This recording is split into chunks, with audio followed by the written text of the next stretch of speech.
Hello friends, welcome back to my channel. मैं हूं हिमानी और मेरे चैनल पे आपका बहुत बहुत स्वागत है। फ्रेंड्स, आज 30 क्वेश्चन डिस्कस करेंगे जो प्रीवियस क्वेश्चन पेपर से हैं, जो कि आरआरबी, एसजीपीजीआई और डी ट्रिपल एसपी के लिए बहुत ही इंपॉर्टेंट होने वाले हैं। और मैं कहूंगी आपकी जो एसजीपीजीआई का एग्जाम होने वाला है 16 को, उसके लिए भी बहुत ही इंपॉर्टेंट होने वाले हैं। तो आप बने रहिए मेरे चैनल पे एंड तक और देखिए 30 क्वेश्चंस और ब्रशअप करिए अपनी नॉलेज और स्टडीज को कंटिन्यू रखिए ऐसे ही। तो फ्रेंड्स, चलिए शुरू करते हैं आज की वीडियो। और उससे पहले मैं बोलूंगी, प्लीज मे सब्सक्राइब कीजिए मेरे चैनल को, लाइक कीजिए और कमेंट कीजिए, ताकि मेरी आगे आने वाली वीडियोस में भी जो भी क्वेरी है मैं आपकी सॉल्व कर पाऊं, और दूसरी वीडियोस जो भी आप एग्जाम्स के लिए चाहते हैं वो मैं बना पाऊं। तो चलिए स्टार्ट करते हैं आज की video. Question number one: Which of the following works got the Pulitzer Prize for Fiction in 2019? तो इसके ऑप्शंस हैं the over story, the art of war, the white tiger या फिर द साइलेंट पेशेंट। तो यहाँ पे जो करेक्ट आंसर है वो है the story, the over story, और ये लिखी गई है बाय रिचर्ड पावर्स। तो ये फिक्शन जो होती है, ये एक काल्पनिक जो है कहानियां होती हैं। और ये जो बुक है, जो ये द ओवर स्टोरी है, ये रिचर्ड पावर्स ने लिखी है। और जो पुलिट्जर प्राइज होता है वो यूनाइटेड स्टेट्स में दिया जाता है, ये अवार्ड। और ये अचीवमेंट होती है जर्नलिज्म में या न्यूज़पेपर लिटरेचर और म्यूजिकल कंपोजिशन के लिए। तो ये एक बहुत ही महत्वपूर्ण प्राइज है। और ये यूनाइटेड स्टेट्स का प्राइज है। 2019 में जो है द ओवर स्टोरी नाम से जो बुक आई थी रिचर्ड पावर्स की, उनको ये प्राइज मिला था। अब question number two: who is known as the Napoleon of India? तो यहाँ पे जो करेक्ट आंसर है, पहले ऑप्शंस देख लेते हैं। चंद्रगुप्ता, देन कृष्णा देवा राया, देन नागार्जुना एंड समुद्रगुप्ता। तो यहाँ पे जो करेक्ट आंसर है वो है Samudragupta, option D. Question number three: large heaped up mass of scar tissue developed and extending beyond the wound surface is known as. तो इसका जो करेक्ट आंसर है वो आप बताएंगे मुझे। ऑप्शंस दिए हुए हैं कि लॉयड्स, बी है एक्ने स्कार, सी है हाइपरट्रॉफिक स्कार एंड डी है कॉन्ट्रैक्चर स्कार। तो यहाँ पे जो करेक्ट आंसर है वो है A, keloids. Question number four: by selling up a CPU. Friends, यहाँ पे एक मैथ्स का क्वेश्चन है जो कि नॉन नर्सिंग क्वेश्चन में आ जाता है। By selling up a CPU for rupees 6,325, a man makes a profit of 15%. At what price should he sell it to make a profit of 25%? तो यहाँ पे जो है एक एसपी दी हुई है जो कि 6,325 है, और प्रॉफिट परसेंट 15% दिया हुआ है। लेकिन इस आदमी को ये जो कंप्यूटर है, सीपीयू है, ये इनको सेल आउट करना है ताकि इनको 25% प्रॉफिट हो। तो डेफिनेटली ये 6,325 से ज्यादा ही सेलिंग प्राइस होनी चाहिए, तो प्रॉफिट इनका 25% बनेगा। तो हमें यहाँ पे फॉर्मूला पुट करना होगा प्रॉफिट परसेंट का, जो कि है SP minus CP upon CP into 100। तो ये वाला जो हमारे हमें फॉर्मूला है, ये यहाँ पे पुट होगा। तो यहाँ पे आपको कैलकुलेशन करनी होगी, और इसका जो आंसर है वो है 6,875। तो आप अपनी कैलकुलेशन करके आंसर को मैच कर सकते हैं। 6,875 is the correct answer for this question. Question number five: two bells ring at the interval of 88 seconds and 58 seconds. If they both ring at 10 o'clock in the morning together, after how many seconds will they ring together again? तो friends, जहां पे भी ऐसा question होता है जहां पे दो बेल्स या तीन बेल्स रिंग कर रही होती हैं, और हमें फाइंड आउट करना है कि ये दोबारा से सेम टाइम सेम इंटरवल पे कब रिंग करेंगी, तो हमें जो है ना एलसीएम लेना होता है इधर। ठीक है। तो एलसीएम जो होता है लीस्ट कॉमन मल्टीपल होता है। तो ये दो से ज्यादा नंबर्स के लिए हम निकाल सकते हैं। तो यहाँ पे अगर 88 और 58 सेकेंड्स का हम लेते हैं एलसीएम, तो हमारे पास जो आंसर आता है वो है 2552, यानी 2552। तो यही करेक्ट आंसर है जो ऑप्शन बी है। Option B is the correct answer, 2552। Question number six: the preterm infant's elbow may easily brought across the chest with no resistance. This sign is called, ये कौन सा साइन होता है जब new born की जो हमारी एल्बोज होती, न्यू बॉर्न की एल्बोज होती हैं उनको अक्रॉस द चेस्ट कर सकते हैं, वो साइन को क्या कहते हैं? तो यहाँ पे करेक्ट आंसर है option C, scarf sign. Question number 7, the Wellington trophy is related to which game और स्पोर्ट्स? तो यहाँ पे जो करेक्ट आंसर है वो है ऑप्शन बी, रोइंग। तो रोविंग जो है एक ओल्डेस्ट ओलंपिक स्पोर्ट्स है और वेलिंगटन ट्रॉफी रोविंग के लिए दी जाती है। और रोविंग जो है दो डिसिप्लिन में डिवाइड होती है, एक स्क्यूलिंग होता है एंड दूसरा होता है स्वीप रोइंग। तो Wellington trophy is associated with rowing, option B. Now question number 8, यहाँ पे एक सीरीज दी हुई है नंबर्स की, ये नॉन नर्सिंग क्वेश्चन है। यहाँ पे एक सीरीज दी हुई है नंबर की, हमें नेक्स्ट नंबर फाइंड आउट करना है। तो अगर देखें तो 78 के बाद 65 आ रहा है, 82 आ रहा है, 69 आ रहा है एंड 86 आ रहा है। अब 70 यहाँ पे हम देखेंगे कि दो सीरीज यहाँ पे इंटरमिंगल की हुई हैं। एक सीरीज है 78, 82, 86 और दूसरी सीरीज है 65, 69 and the next number is unknown. तो यहाँ पे हम फर्स्ट सीरीज देखेंगे तो इनमें चार चार का डिफरेंस आ रहा है। 78 के बाद 82 आया है, मतलब चार का डिफरेंस आ रहा है। देन 82 के बाद 86 आ रहा है, तो चार का डिफरेंस है। ऐसे ही जो 65 है उसके बाद 69 आ रहा है, जो चार का डिफरेंस है। अगर हम +4 करते हैं 69 में, तो यहाँ पे आ जाएगा 73। तो 73 is the correct answer for this question. Question number 9, which cranial nerve is responsible for the smell? तो स्मेल मतलब हमारा नोज जो रिस्पॉन्सिबिलिटी लेता है, उसकी जो नर्व है responsible for this sense is called the olfactory nerve, और ये क्रेनियल नर्व 1 है। तो which nerve is cranial nerve 1? तो ऑल्फैक्टरी नर्व है। और जो सेंस के लिए है, मतलब स्मेल, स्मेल ऑफ सेंस के लिए है, सॉरी, सेंस ऑफ स्मेल के लिए है, वो है olfactory nerve. Question number 10, in which condition the phototherapy is used for the treatment? तो first is cyanosis, second is eczema, third is diarrhoea and fourth is jaundice. तो यहाँ पे जो करेक्ट आंसर है वो है जॉन्डिस। आपने बहुत सुना होगा नियोनेटल जॉन्डिस में फोटोथेरेपी दी जाती है। तो phototherapy is very crucial for neonatal jaundice और न्यूबॉर्न जॉन्डिस, जिसमें जो टोटल बिलीरुबिन काउंट है वो 5 मिलीग्राम पर डीएल से अबव हो जाता है, तो हम फोटोथेरेपी के लिए रेकमेंड करते हैं न्यूबॉर्न को। तो क्वेश्चन नंबर 10 का आंसर है option D, jaundice. Question number 11, near sightedness is also known as, बहुत ही आसान क्वेश्चन है फ्रेंड्स। तो जो नियर साइटेडनेस है उसको और क्या बोलते हैं हम?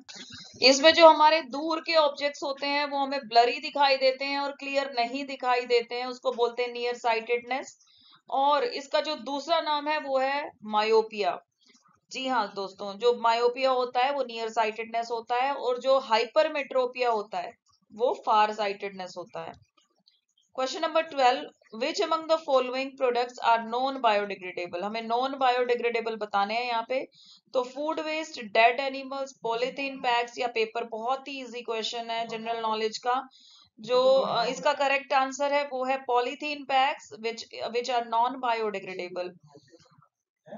क्वेश्चन नंबर 13, क्वेश्चन नंबर 13 है, oxidation in chemical reactions is the, option 1 loss of nitrogen, option 2 loss of oxygen, option 3 gain of hydrogen या फिर gain of oxygen.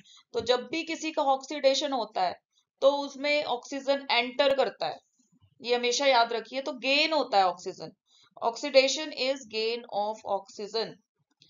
Question number 14, which of the following is the duration of 5 year plan? 5 year जो हमारा first plan आया था उसका duration क्या था? तो यहाँ पे ऑप्शंस दिए हुए हैं हमें। तो करेक्ट आंसर मैं बता दूं, ऑप्शन डी है। फर्स्ट 5 ईयर प्लान आया था 1951 से 1956 के बीच में। क्वेश्चन नंबर 15 है, family where male is the head of the family and possesses all powers is called. Question जो ऑप्शंस है वो है nuclear family, family, matriarchal family, joint family या फिर पैट्रियार्कियल फैमिली। तो करेक्ट आंसर है जो पिता जो है हेड ऑफ द फैमिली होता है उसको बोलते हैं patriarchal family. Question number 16, the couple who are married in the reproductive age is known as. Option A focused couple, unfocused couple, non eligible couple या फिर एलिजिबल कपल। तो correct जो reproductive होती है एज, उसमें अगर मैरिज होती है तो वो एलिजिबल कपल होते हैं। Question number 17. Which principle of management states that employee should receive orders only from superior? And the options are: option A comprehension, B unity of command, C free rein direction, D efficiency of direction। तो इसका correct answer है वो है option B unity of command. Unity of command का मतलब है हमें एक ही जो सुपीरियर है उनसे हमें ऑर्डर्स रिसीव करने हैं, तो this is called unity of command. Option question number 18, the most common types of stones that occurs in nephrolithiasis is. Nephrolithiasis होता है किडनी में स्टोन, ठीक है। तो किडनी में स्टोन किस टाइप के होते हैं मेनली? ऑप्शंस दिए हुए हैं। Option A struvite stones, option B calcium stones, option C uric acid stones and D is cystine stones.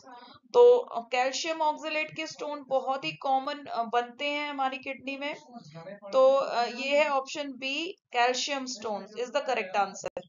Question number 19, बहुत ही कॉमन क्वेश्चन है, बहुत बार सुना है।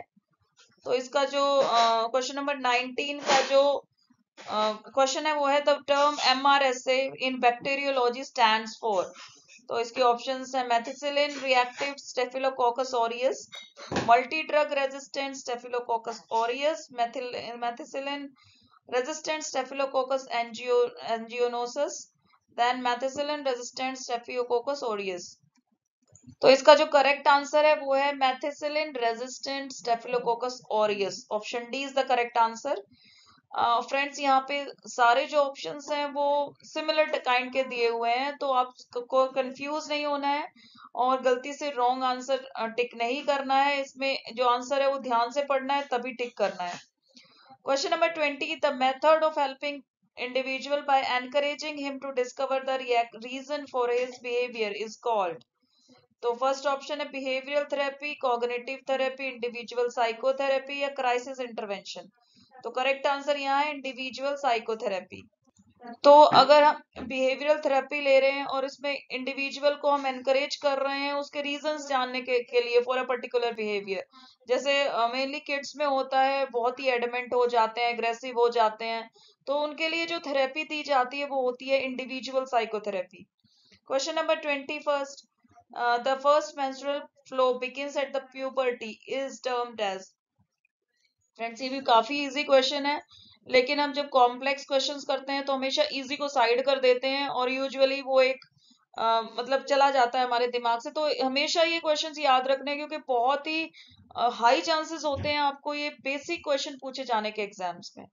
तो इसका ऑप्शन फर्स्ट है मेनार्की, मेनोपॉज, मेनोस्टार्ट या फिर नन ऑफ दिस। तो बिल्कुल the correct answer is menarche. Question number 22. How much population is usually covered by community health center?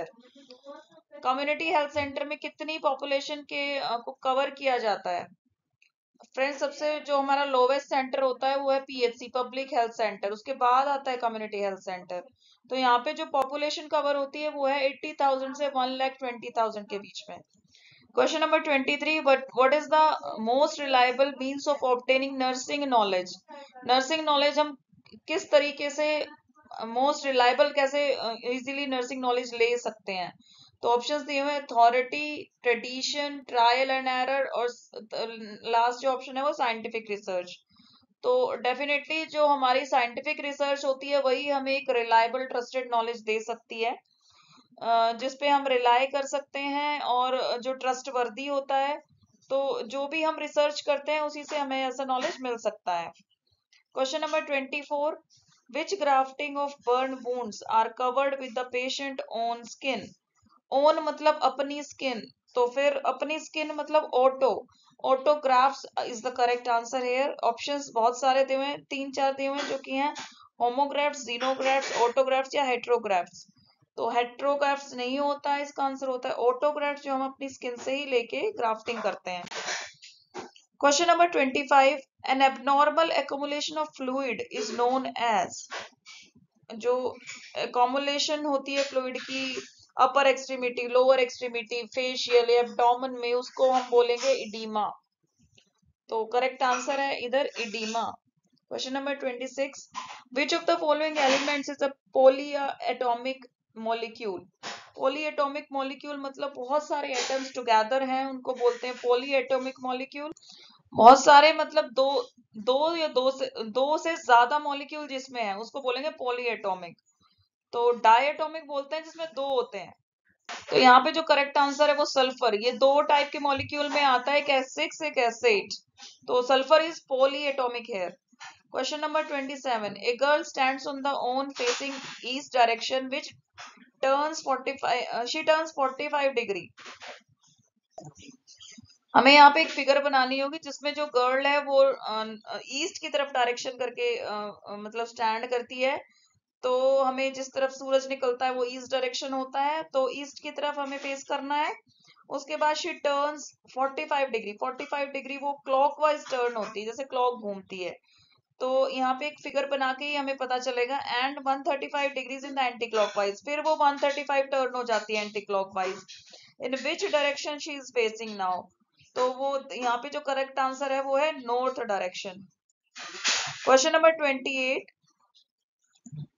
a presenile degenerative disease of the brain affecting the frontal lobe is called। तो यहाँ पे 4 options दिए हुए हैं आपको। First is oedipus complex, second is orgasm, third is pick's disease and fourth is नियोलोजिज्म।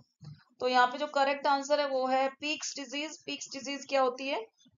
ये मैं सबसे पहले ये बताऊंगी, प्रेसेनाइल डीजेनरेटिव डिजीज का मतलब जो अर्ली ऑनसेट होता है जिस डिजीज का, और वो डीजेनरेटिव है और ये फ्रंटल लोब को अफेक्ट कर रही है, तो ये है पिक्स डिजीज, जो कि एक टाइप का एल्जीमर्स डिजीज होती है।